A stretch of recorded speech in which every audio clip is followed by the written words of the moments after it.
Magugulay tayo mga guys. Sa Bisaya tong gulay na to, halo-halo gulay, lamoy. Sa Ilocano yata tawag nito ikuan diningding.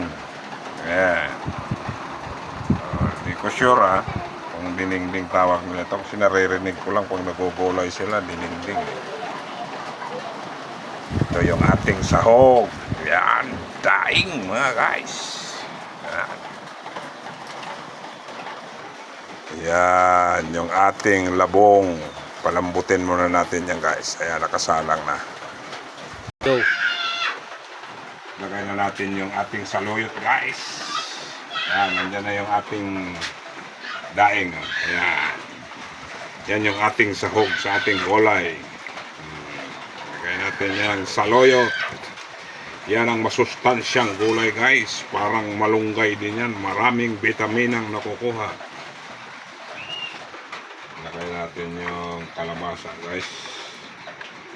Para lumambot. Mamaya na itong talong sa okra kasi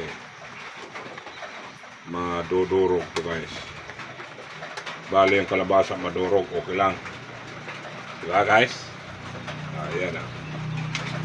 Ayan na yung ating kalabasa, gulay, lamoy. Okay, pakuloyin mo natin guys. Dinagdagan ko kasi ng sabaw yan Sinipsip yung sabaw. Ilagay na natin yung ating okra, talong, sibuyas. Yan. Ayan na guys, ang ating gulay. Oh my gulay. Diba guys?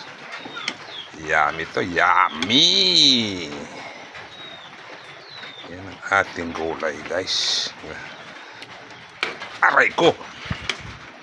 Napasok ako ng sabaw, tumalas.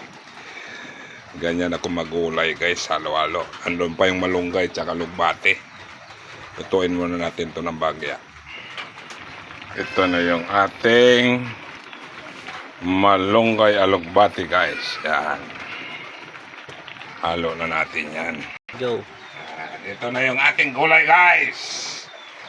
Lamoy. Wow. Yan. Okay. Luto na guys ang ating gulay. Yan. Yummy yan guys. Yan ang ating gulay na halo-halo.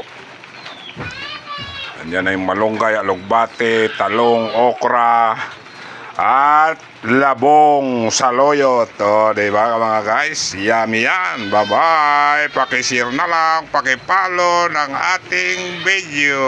Salamat po.